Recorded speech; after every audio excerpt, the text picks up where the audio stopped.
Hemos llegado al viernes y viendo las lecturas de la misa y que nos acercamos a la gran solemnidad de Pentecostés, yo quería hablar sobre San Pablo, la primera lectura de la misa de hoy, ya terminando un poco este recorrido por Hechos de los Apóstoles, nos acercamos al fin de Hechos de los Apóstoles y Pablo arrestado por eh, comenzar un motín, vamos a decir, por violar supuestamente los recintos del templo donde gentiles no eran permitidos, es arrestado y apela al César, al emperador, siendo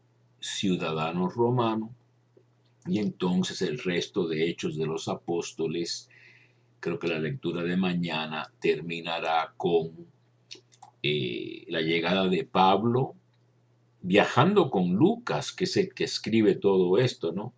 Llegan a Roma y Lucas, en su modo tan compasivo y manso, vamos, Dante dijo que era el escriba de la mansedumbre de Cristo, pues no llega a narrar que le cortaron la cabeza a Pablo, lo ejecutaron en Roma, sino que termina en una nota más o menos positiva. Pablo se encuentra en Roma, en arresto domiciliario, vamos a decir.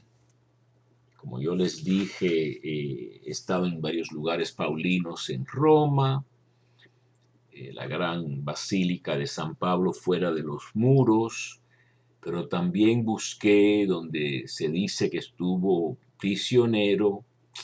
No, no es muy seguro eso, pero es una tradición muy interesante y yo toqué a la puerta, salió un sacerdote peruano, si no mal recuerdo, me dijo, sí, cómo no, entra y vamos abajo donde se supone que es el lugar, pero ya todo cambiado completamente, así que, pero por lo menos hice ese tipo de visita, ¿verdad?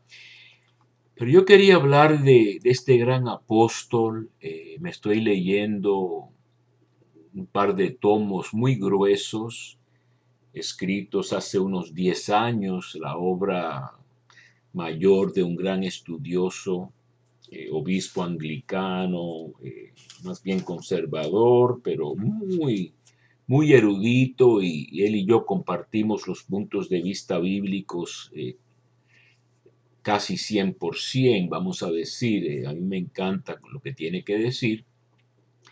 Y entonces yo quería hablar de Pablo, porque creo que es una figura muy importante de conocer.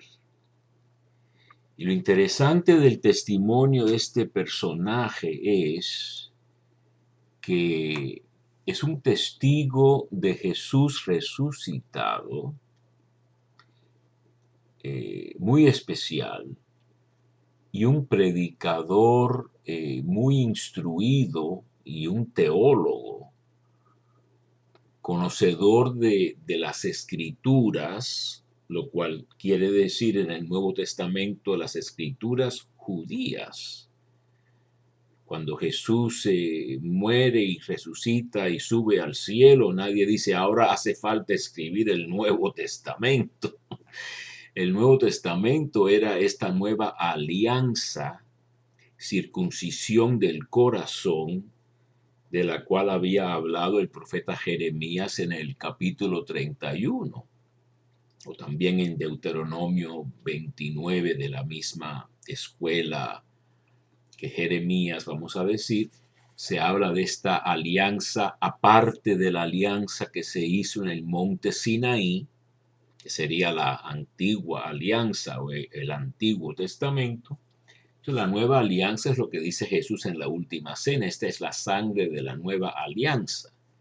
Esta es la sangre que va a producir este cambio de corazón que es lo que nos permitirá a nosotros, los que creemos en Jesús y aceptamos a Jesús y obedecemos a Jesús, pues por primera vez se puede decir amar a Dios con todo el corazón, con toda el alma y con todas las fuerzas, que era el credo esencial de Israel.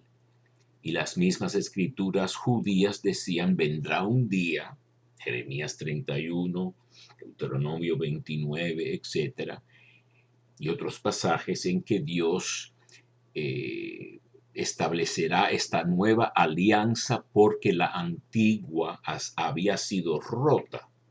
Incluso fue rota desde el mismo monte Sinaí cuando Moisés simbólicamente rompe las tablas de la alianza a las cuales se habían adherido, habían aceptado esta ley los judíos, los israelitas. En esa época todavía no son todos judíos, son israelitas, 12 tribus, y después la tribu de Judá en el exilio babilónico es la que dará lugar al judaísmo.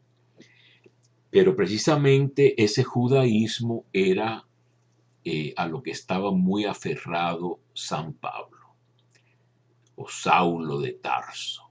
Entonces, en esta carta de él, la epístola a los Gálatas, él tiene toda una polémica con la comunidad de Galacia, porque ellos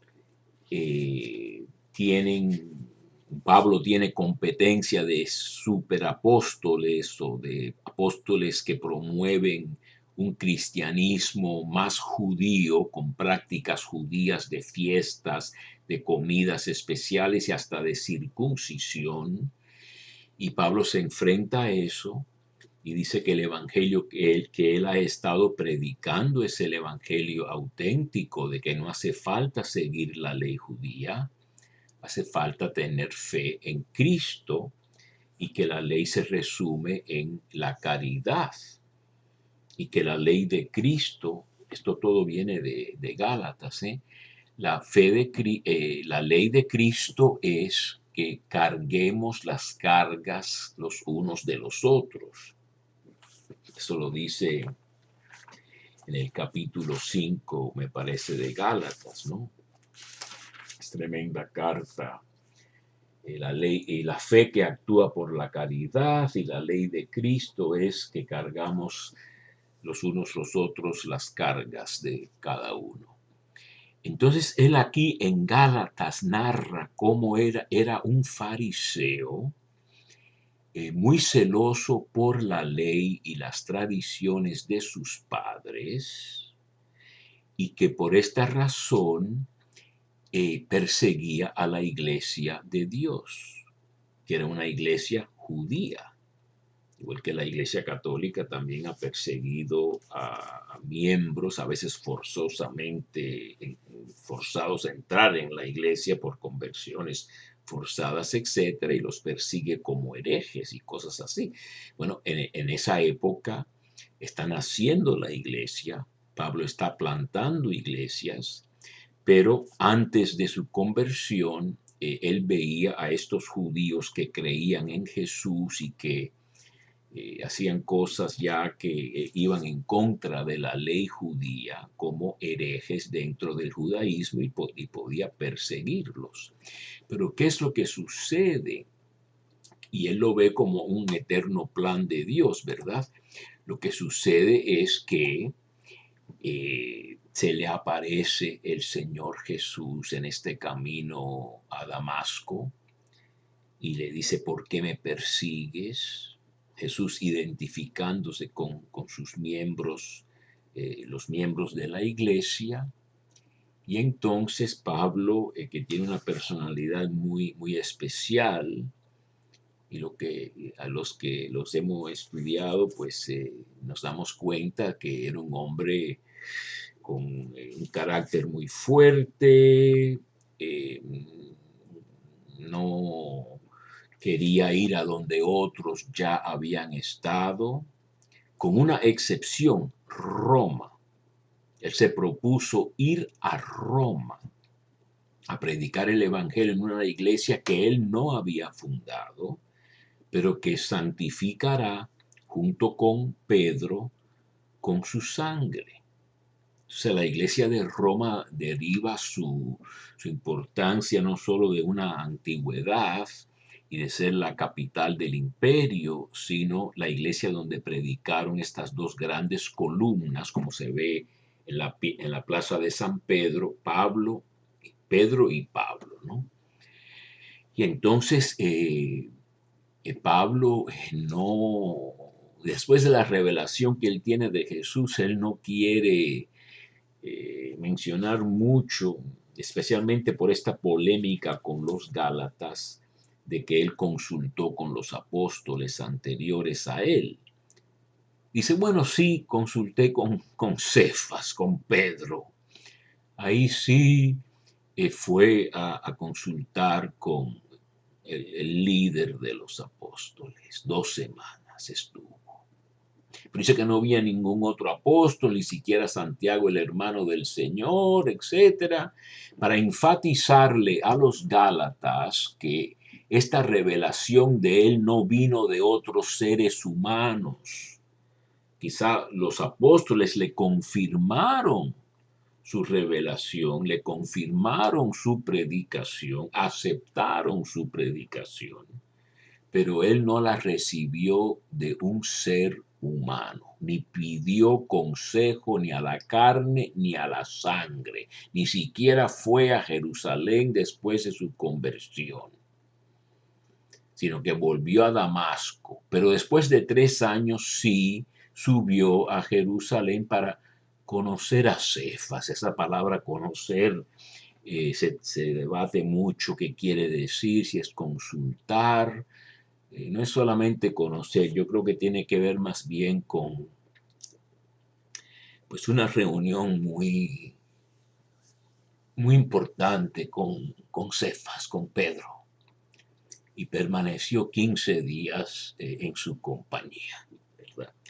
Después se le enfrenta a Pedro, porque Pablo, este gran pensador, mucho más estudiado que Pedro, había repensado todo lo que era la Torá judía, todo lo que era la revelación de Dios en el Antiguo Testamento, y había dicho, ahora todo esto ha llegado a su fin, en el sentido de a su meta. El fin de la ley es Cristo, el fin de la Torá es Cristo, lo dicen Romanos. Y entonces ya no hay ni judío ni gentil, eso lo dirá en Gálatas, ni hombre ni mujer, ni esclavo ni libre, todos somos uno en Cristo. Eso lo dice en Gálatas 3. Cuando Pedro todavía se echa para atrás con esto de las costumbres judías, Pablo se enfrenta fuertemente con él. Y acabándoseme el tiempo, pues tendré que parar aquí.